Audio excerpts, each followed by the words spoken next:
Hello everyone, welcome to the 136th annual meeting for INTA. If you think about that, just the first World War finished 100 years ago, we are doing 136th annual meeting. That's a big achievement. The theme for the meeting this year is trademarks, music to your ears. We believe that music inspires people, is a good connection, unite people as much as a brand could do. Brands also inspire people, not only towards the consumers, but also towards the employees. The employees can be proud about the brand they are defending, and Walter Robb from Whole Foods will cover that as a keynote speaker in a few minutes. So when Mario came up with the theme of trademarks, music to your ears, and I knew that we were going to be in San Diego, of course that made me think of trademarks and music and San Diego. And that made me think of a really great band that used to be from here called Rocket from the Crypt. And Rocket from the Crypt had a great blend of punk and rock and horns. But why is that relevant to trademarks? They also had a really great sense of brand awareness. What you can see there is the Rocket from the Crypt logo. And from the early days, they had a policy that anybody that had a tattoo of their logo could get into their concerts for free. So before too long, they had a very passionate fan base around the world of this. I think INTA is very similar to that. I don't know if anybody has an INTA tattoo or not. I'm not saying an INTA tattoo would get you into the next conference for free, but we have a very passionate fan base who follow us around the world going from gig to gig. And I think we have a really great gig for you this week. Well, it's the largest annual meeting ever. For those who complain about the size of the INTA, you can say it's still not 10,000. For those who are proud about the growth of INTA, you can say it's there, it's almost 10,000. So I think we are pleasing everyone this year, and we both are very proud of this record, although we believe next year our record will be broken. But anyway, we are happy this year, that's what counts.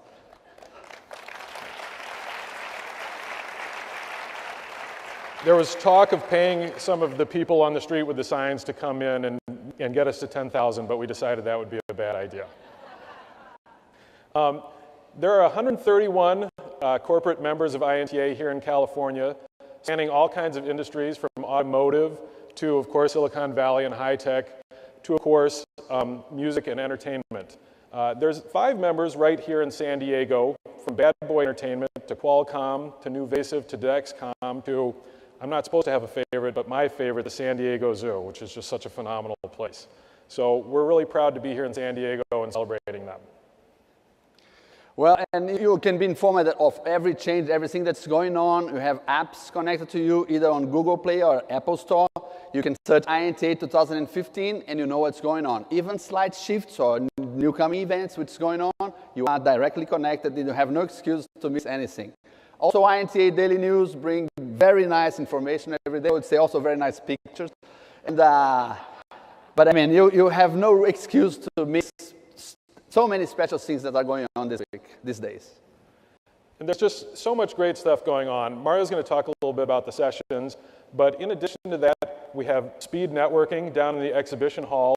Look on the schedule for that, where there'll be 1-hour sessions where you can spend 3 quality minutes with 20 different of your colleagues to build your network.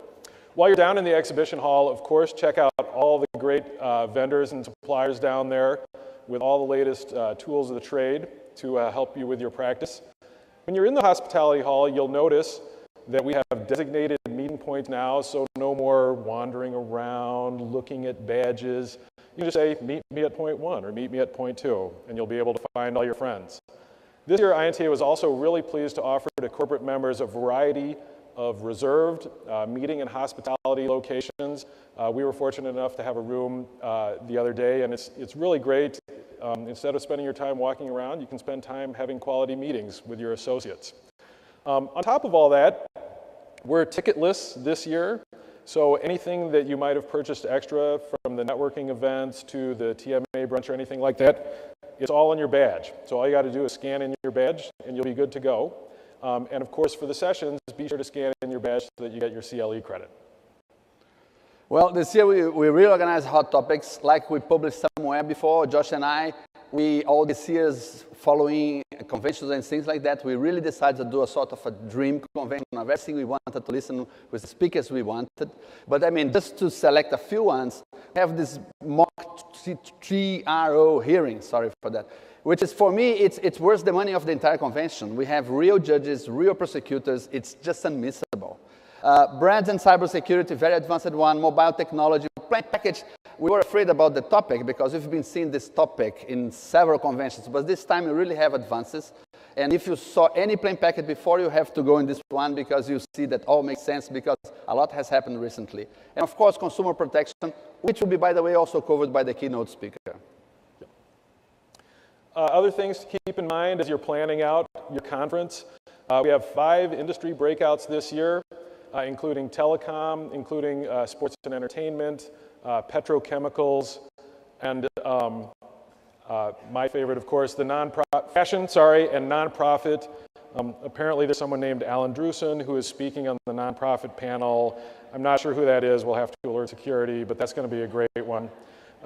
We have regional updates for all the hottest news from around the world. Going beyond purely trademark topics, some other interesting topics. There's going to be a session for a project that I worked on for a while when I was on the Leadership Development Council on project management for lawyers, and has the always appealing ethics credits to go along with that. And of course, the very popular US annual review, and now for the 2nd year in a row, the EU annual review as well with Guy Heath from Nabar LLP. Well, table topics, this time we had 270 table topics that were fully booked immediately. We have 5 days of table topics. And one of the good things about table topic that I found out this year is that it's reading on the table topic suggestions is a good clue for the next topics that we should cover in an association, because the amount of names that are being repeated and the amount of people interested in listening to this is a clue of topics that we should really cover. But anyway, table topics are fully booked. However, if you're kind enough and lucky, maybe in door 6B, I think, you can try to have spare tickets still available. If you're lucky, I should try, because it's really fully booked for a long time ago. Also, as to committee meetings, you know we presently have this 2,500 committee members, but this next June is the moment for you to refix this, to go for another one, or those who were never in committee meetings, I really recommend. It's a big part of the game. And as to network events, we have excursions again. San Diego is a very inviting place for that. Today from my window, I saw several boat sailing and a lot of activity. And we have inland activities all fully booked again. So this is a big achievement, and those who did it did very well. Well, San Diego, I mean, I was supposed to talk about San Diego, but I think that's useless because San Diego is just no words to say how nice it is. It's just one of the favorite spots, not only for INTA, it's a great city. For us, it's a very convenient place. The weather is just fantastic. And I will not recite the place to go because there are so many, you should stay for a month at least. Now, of course, we want everybody to go to their sessions and the committee meetings and all of that stuff, but if you do have some free time, there's the seaport, there's the zoo, there's taking a walk along a beach. Mario and I have guaranteed again that there will not be any rain during the conference, so we're going to have some great weather for you. And then, of course, we'll culminate on Wednesday night with the grand finale. We've secured 2 blocks in the gas lamp district, and for that entire 2 blocks, you're going to be able to wander in and out of all the restaurants and bars and shops there and just graze at will and drink at will. And we're going to have live entertainment. There's going to be a band. There's going to be dancing. It's going to be just a blast. I'm really excited about it. I'd like to make a remark, is that one of the complaints of the international people attending INTA is this American thing about having a time to finish a party. We, at least in Latin America, we do not understand that. How can you have a time to finish a party? A party has to flow naturally. So this time, we have the after party is also handled by us. So if you stay till the end, you go on because there is another party that follows just after. Plus, if you are fancy enough to schedule nice dinners separated to everyone on the final gala, don't do this here, because inside the block there are wonderful restaurants. So if you go and do your fancy dinner inside the block and also enjoy the party, you'll get 2 fishes with only 1 bite. It's the best combination. We count on you there. 20 years ago, I think 20 years ago, INTA was here, and there was a party, final party at the zoo, and suddenly almost the entire association was dancing together. It is difficult to schedule again. but maybe, who knows? If we are there, you are all there and the music is good, who knows how many we will be dancing all together? That would be nice.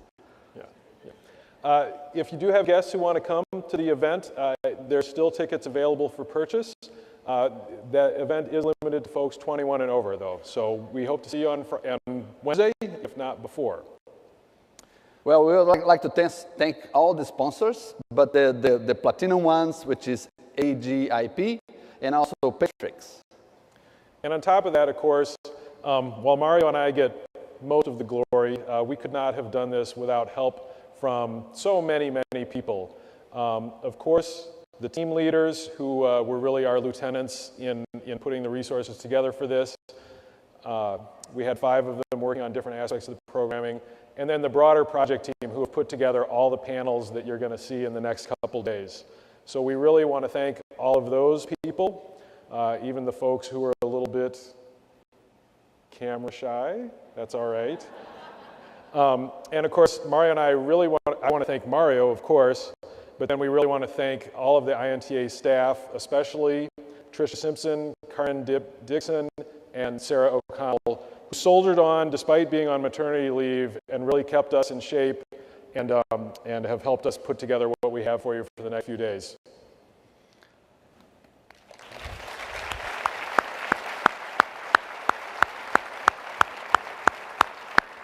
Before I say what I was to do, I would like to say that working with Josh is very nice. He makes me look nice in the picture because he just do everything and I just take pictures together.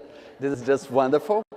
But anyway, now that we are welcoming you for the official opening of that, we would like to propose something which is, we believe is just a beginning, just to warm up the association, and we would like you to take the chance and talk to the person just beside you. I mean, some of you know each other already. I mean, say hello, say how nice you are. It's a good opportunity. And use business cards also.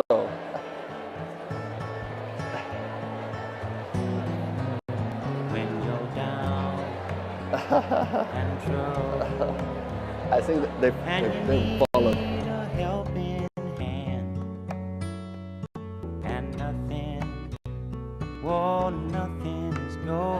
We are knowing, get to knowing today. You never know. Maybe the person that will change your life. Who knows? Mario, look what you've started.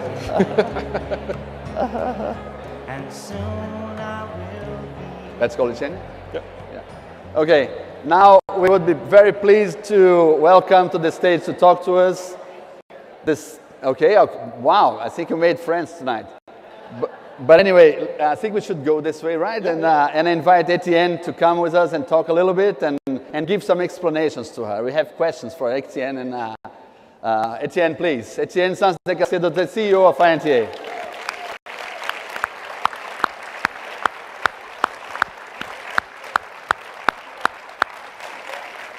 Hi, Josh. How are you doing? Good. Hi, Mario. Hi, Etienne.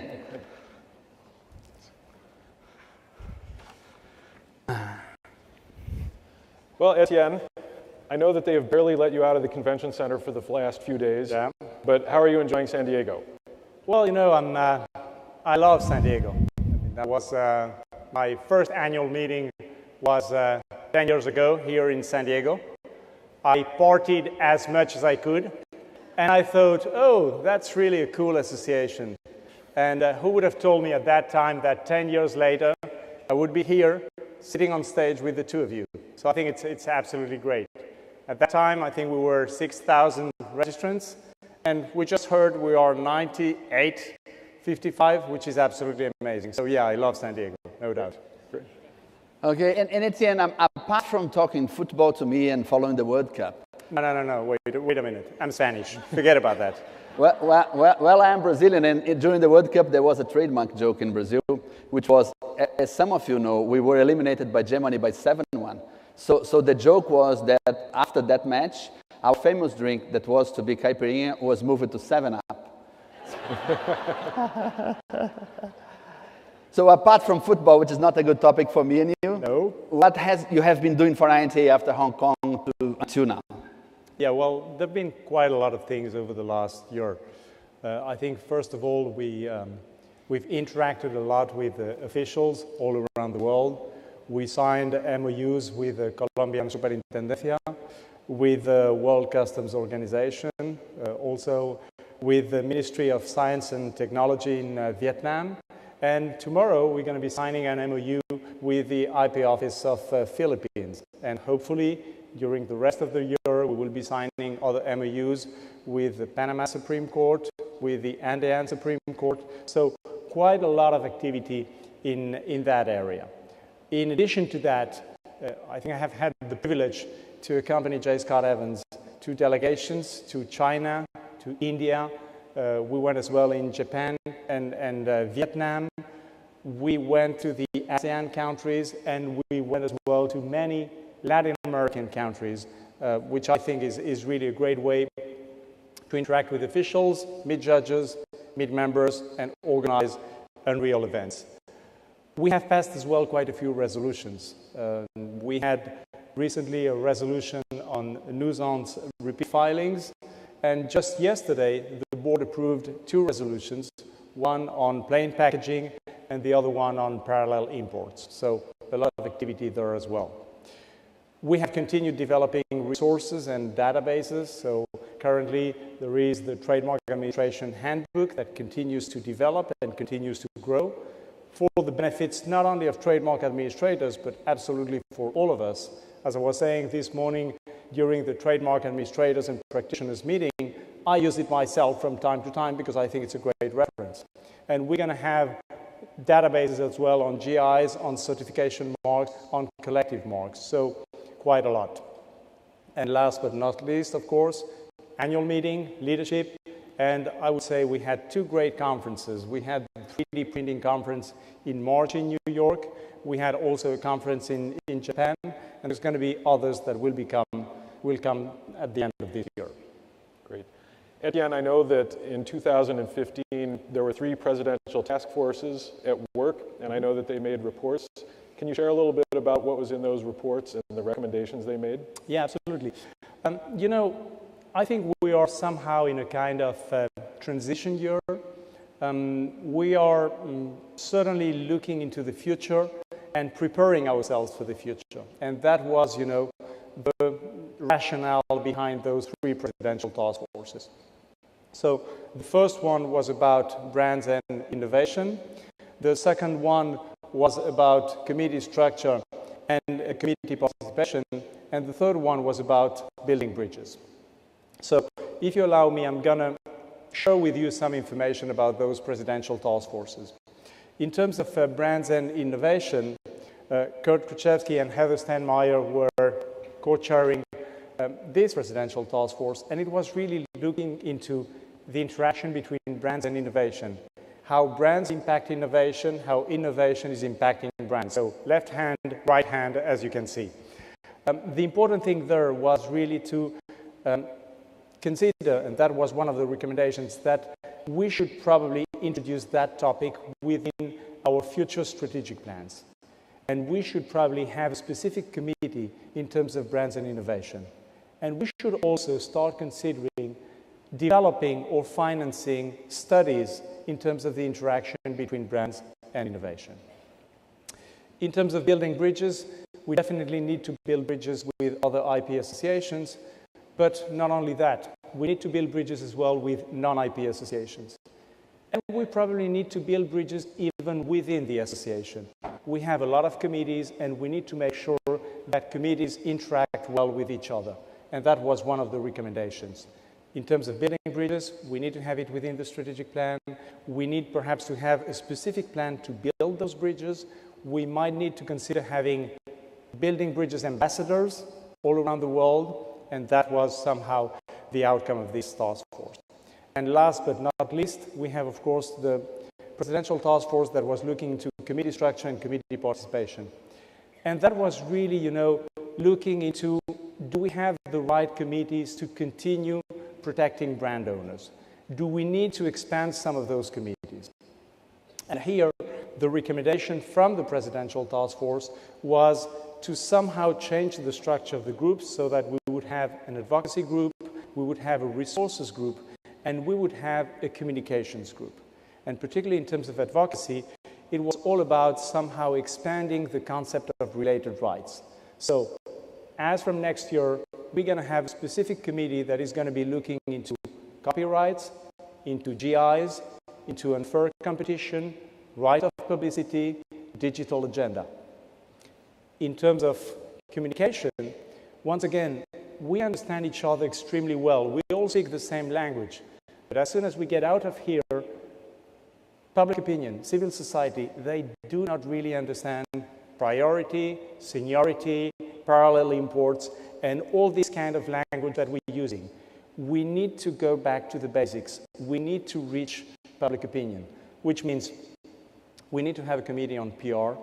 We need to have a committee that looks into providing us with evidence to be able to advocate properly. And in order to do that, we need to have a specific committee that will be looking into impact studies. Because again, as an IP association, we have two roles. One is being influential, and the other one is serving our members. And we will only be influential if we can really reach the entire community, which means as well judges, legislators, etc., etc. That's great. And then I heard that there's a new committee that Jay Scott has commissioned for this year as well. Yeah. It's a kind of, I would say, it's the natural follow-up of those three presidential task forces. And in fact, we haven't been looking at our bylaws for quite a long time. We have an INTA foundation. We need to see what is the interaction between the foundation and INTA. So we thought it would be a great opportunity to have a presidential task force on governance issues in order to review the bylaws. And I have to say that our counsel, Dave Fleming, is chairing that presidential task force. And you know what? We thought, well, Dave doesn't have enough work, so we need to put a little more on his plate. Excellent. Yeah, good. I saw you talking about facts on the past, and then some on the present continues, and some of little future. But I mean, as to future targets, which are the targets that you are really looking for? Okay. Ahead. Now, let's talk ahead. Yeah, absolutely. Well, I think, if we were to consider which are the priorities of the association in the future, the first one continues to be internationalization. We are the International Trademark Association, but we cannot be just the International Trademark Association by name. We need to be truly global. And that means we need to reinforce our activities in some regions of the world. I would certainly mention Latin America. I would like to mention Asia as well, and within Asia, particularly India, China, and the ASEAN countries. And the way to do that, we need to interact more with officials. We need to grow our corporate membership in those countries. We need to organize events there, because our role is not only defending brand owners in those regions, in those countries, it's also to defend brand owners from those regions elsewhere in the world. So that should be our first priority. Our second priority, which is as important as the first one, is we need to have a very strong presence in the US. And we really want to enhance our DC presence, which means interacting with the White House, interacting with the federal executive agencies. It means interacting more with other IP associations.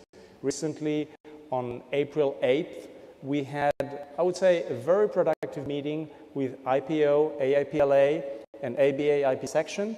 And we agreed that from now on, we're going to be meeting on a quarterly basis. We're going to be sharing agendas, and we're going to be advocating together. We need to continue promoting the concept of the Congressional Trademark Caucus. We need to make sure that we educate congressmen, congresswomen, and a way to do that is reinforcing as well our PAC.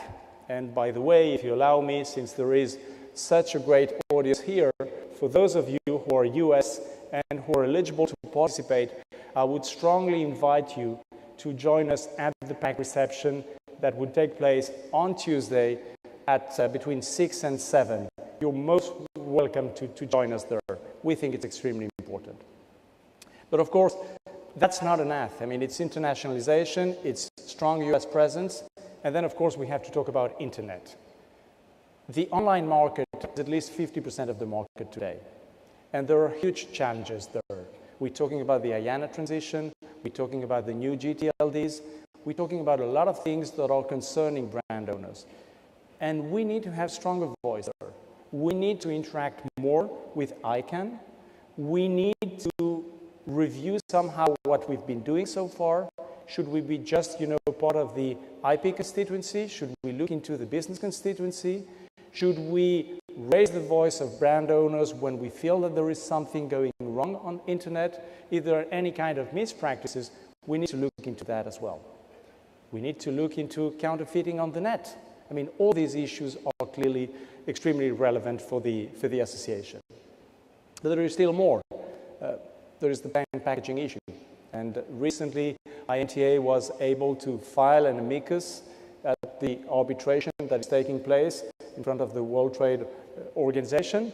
And plain packaging is a huge concern to all of us.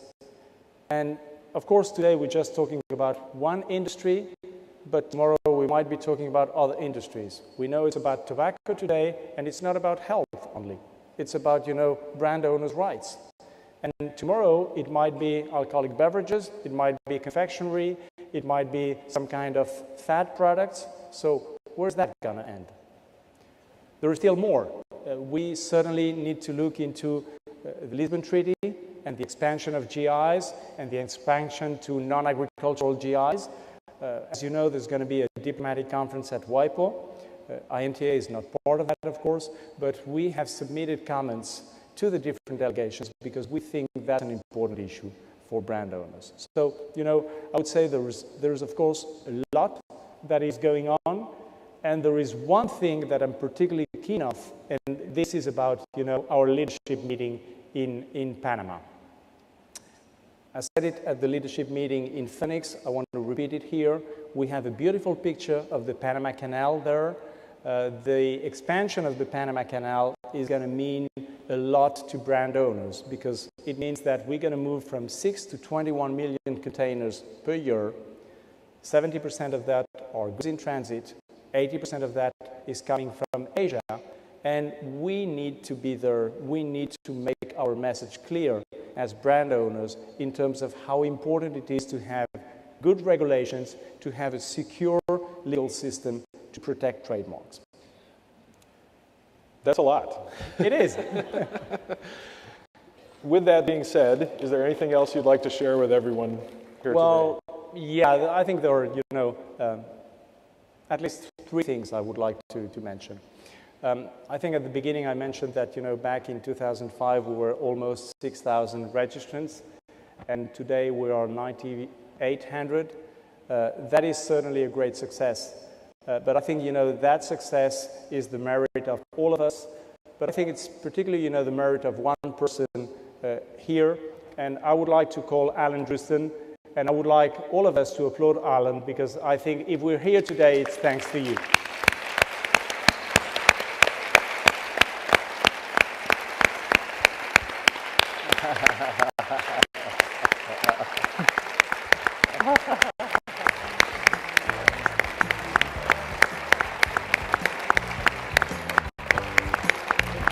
You came too early. You came too early. Yes.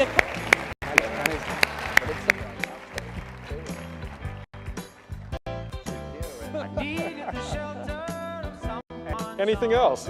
Yeah, of course. There is more, and Anne is here, and as probably most of you know, after 18 years at INTA serving all of us, Anne is retiring, so we're gonna certainly miss you, Anne, but we have to thank you for all the great job you've been doing over the last 18 years.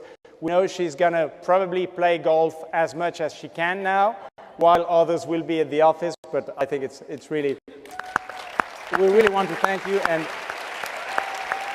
I would like to ask, Mario, help me. This is for you, Anne. Go in front, Yes. Oh, Thank you, baby. I wanna stop. Thank you, baby. Yes, I do. How sweet it is to be loved by you. Feel so fine. How sweet it is. You came early, but that's good. We're gonna go. Yeah. Okay, I'll take it for you. Okay. It was good. I would like to say that that was not organized, but anyway, when I was at the beginning of the committees in INTA, I think I was in that times it was the non-US roundtables, which for me was a big mistake, because how can you be in a committee which is called non-US? So the first suggestion was to change to international roundtables. But anyway, Anne was in one of the meetings, and we didn't know each other. But she called me in a corner one day and said, "Can we talk?" And I said, "Yes." Okay, first, you are too quiet. You are not here just to listen. You need to speak up. So it's someone that really interferes and try to adjust on little things. And if things I speak too much nowadays, blame her. Well, now we would like to introduce the president of INTA 2015, the Associate General Counsel of Adobe System, a good friend, a very generous person, someone courageous enough to reinvent himself at any time he needs, if he believes that's the right way. And here we come, Mr. J. Scott Evans, the Great.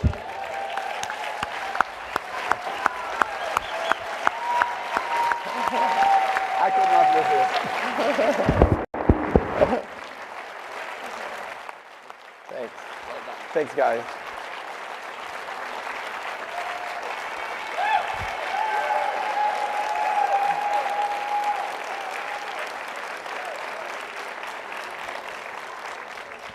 Wow.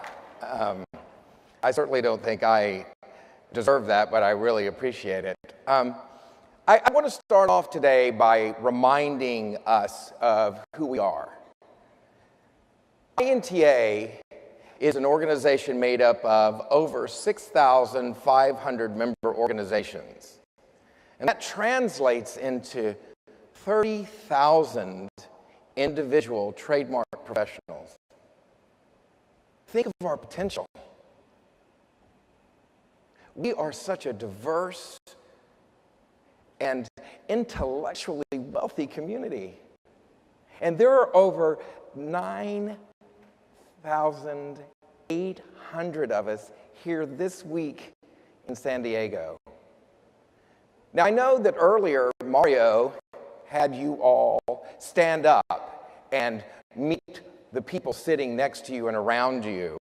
I wonder if you know that that might just be one of the most important introductions in your entire career. In Jacksonville, Florida, at what was then called the mid-year meeting, I had the pleasure of introducing myself to Jeannie Smith from Baker & McKenzie. And a couple of years later, I had the great privilege of introducing myself to Ellen Shankman from Ellen Shankman & Associates in Israel. And those two ladies are here today. Ellen and Jeannie, would you please stand up?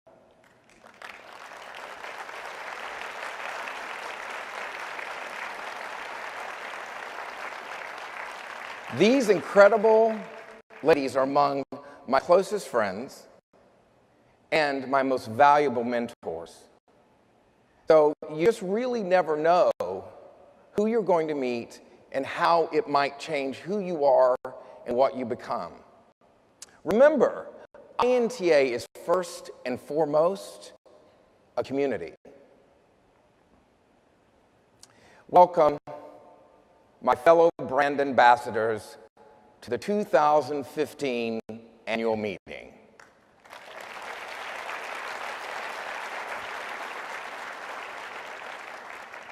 Yes, you heard me right. I did say brand ambassadors, because to me, the trademark professionals and the trademark community, we are one of the world's most important groups of brand ambassadors. And today, I hope to explain why I hold that belief.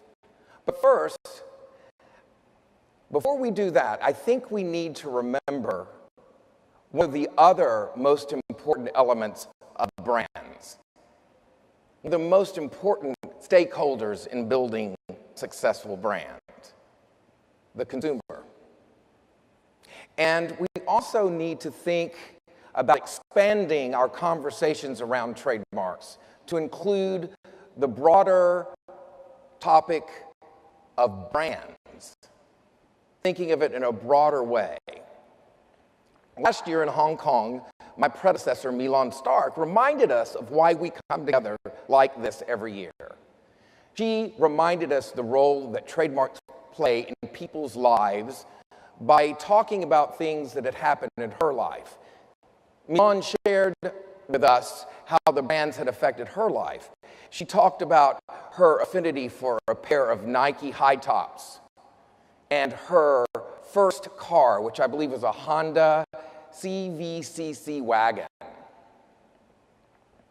These brands marked important milestones in Milan's life, and she told us that she will carry the happy memories associated with those brands with her for the rest of her life.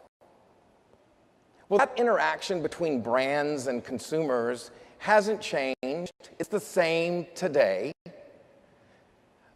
But I do think some things have changed. For one, the role of the consumer and that the consumer plays in the development of a brand has changed. Consumers are much more empowered in the digital age.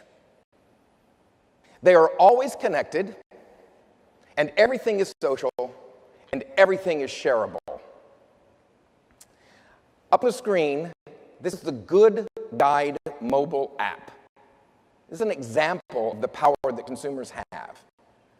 This application allows consumers to get information about products. It will allow consumers to find out information on over 120,000 household food products. Everything from dishwasher detergent to baby shampoo. By merely scanning the barcode, a consumer can grade and find out information about the environmental background of the company, about its ethical behavior, and reviews on the product. So this allows them to find out about the health, safety, and ethics of the company. The trademarks enable the consumers to differentiate between brands, but the brand's attributes drive the purchaser's decisions.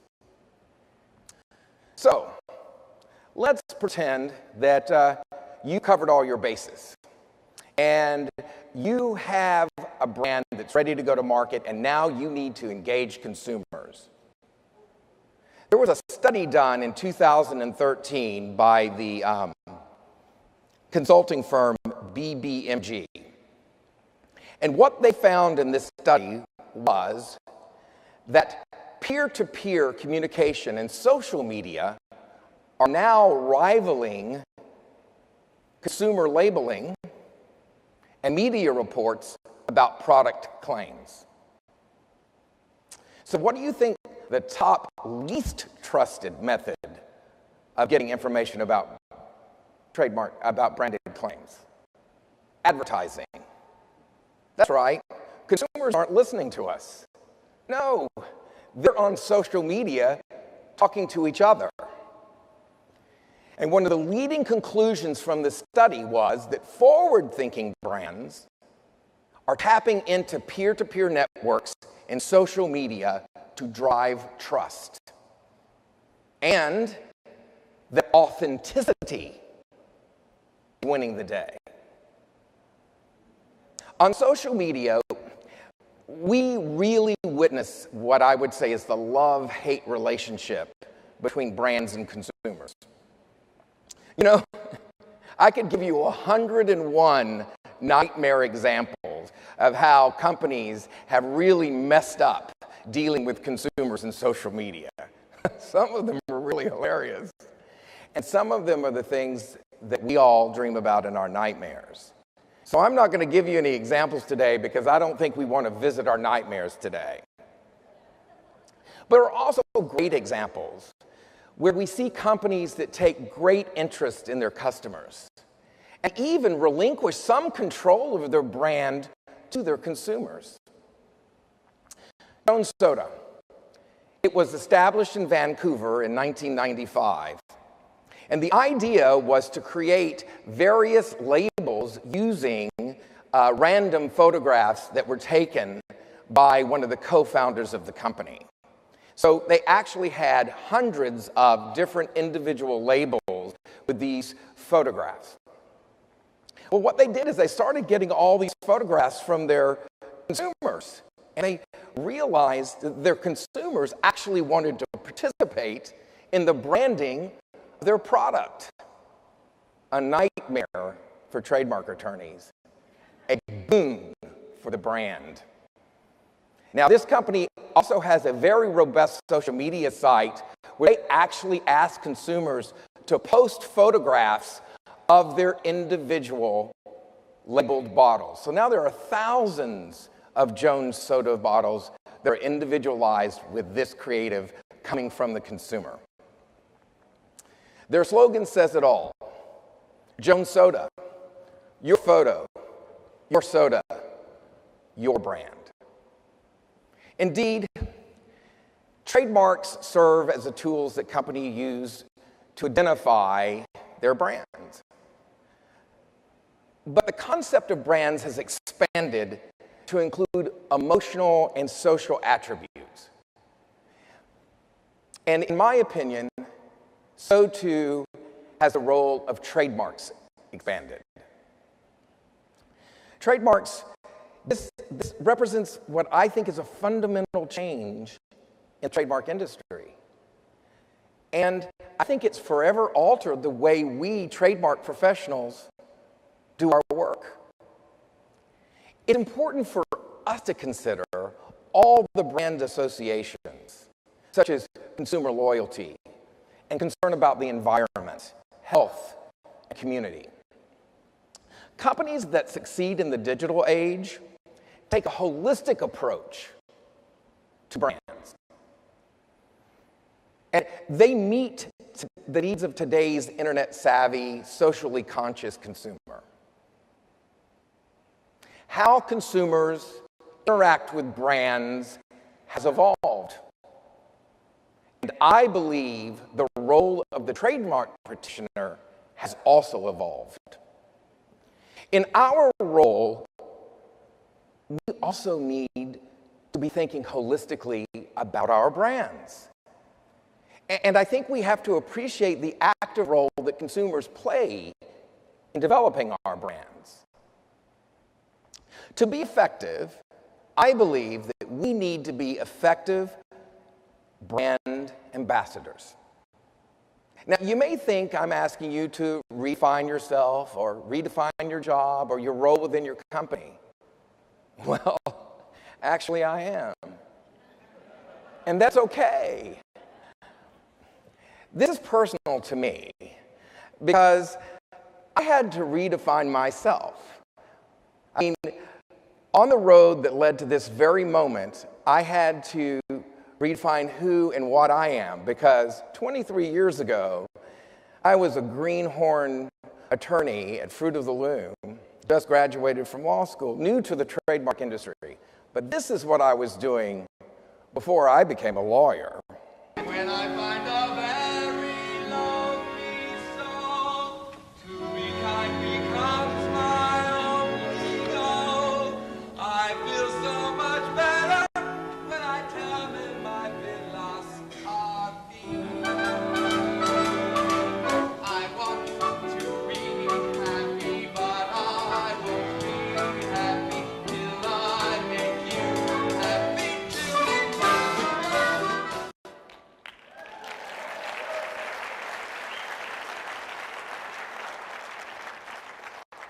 Starvation leads to many career changes. You know, my poor mother came to see that show in 1984 after having sat through so many Shakespearean plays. She said, "Can you just only do musicals from now on?" So I think we have to take care of our personal brand, But I don't think we have to restrict ourselves professionally. You know, trademark practitioners, we must protect our marks. But I think we can also contribute to the brand's creative success. This is how we're going to bring value to our clients as brand ambassadors. Let me explain. Effective trademark practitioners protect their trademarks. But at the same time, they have to allow these trademarks to fulfill their role in the shopping aisles. You know, let me remind you, trademarks promote freedom of choice. Trademarks enable consumers to make quick, confident, and safe purchasing decisions. Trademarks encourage vibrant competition. But freeing our brands from some of the restrictions will also allow us and give our creative colleagues much more freedom, and I think that's what we need to do. I think we need to take a second look at some of the decisions that we make as trademark practitioners and think creatively and out of the box. Let me give you an example. When I was at Yahoo, we were embroiled in a proxy fight with a large institutional investor who wanted to take over our board of directors because he didn't particularly like the direction he thought the company was going in. And as part of this effort, he registered the domain name yahoo-mustchange.com. And he put our iconic Yahoo sign that sat for, I think, about 18 years on Highway 101 leading into San Francisco as the home page. Well, you can imagine my management's reaction to their foe in a proxy battle, placing this up on the web. Now, we couldn't really do anything about the domain name because it was communicative. It relayed a message. But we could do something about this. But Yahoo is a company whose brand and DNA is about free expression and free communication and about the dissemination of ideas. So I sat down with our general counsel and I talked about the fact that that was who we are as a company. That is our DNA. And so rather than writing some scathing lawyerly letter, I wrote a letter that said to the shareholder, as a shareholder, you have to understand that we merely are protecting an asset that is your asset as a shareholder. But we at Yahoo really believe in the free expression of ideas, so I would like to grant you a royalty-free, limited license to use our trademark on your site, because while we disagree with your message, we do agree that you have the right to deliver that message to the audience you're trying to reach. Guess what? Took all their power away. They weren't posting it up on some website and talking about how someone was trying to shut them down and give them more power. Nope. And that's what I mean. You have to think as a lawyer, what is your client's brand? And when you hold yourself out as their representative, you need to have that brand. You are part of that brand. You are their ambassador to the world. So to be an effective brand ambassador, we must enable our brands to exhibit all their important attributes. All those attributes that drive the decision to purchase by today's internet-savvy, socially conscious consumer. You know, today I've shared with you why brands need to deepen their engagement with consumers. Why I believe we have to expand our conversation around trademarks to include the broader concept of brands. And how we can become one of our brand's most important ambassadors. I hope that you will join me in this journey. I truly believe that all stakeholders in trademark stand to benefit, including us, the trademark professionals and practitioners, our creative colleagues in the brand and marketing departments in our organizations, our brands themselves, but most importantly, our consumers. I want to thank you all for the pleasure of allowing me to serve as your 2015 president. I want to thank you all for being here. I want to thank Josh and Mario for putting together what I believe is going to be one of the best meetings ever. And remember, I want to be happy, but I won't be happy till I make you happy too.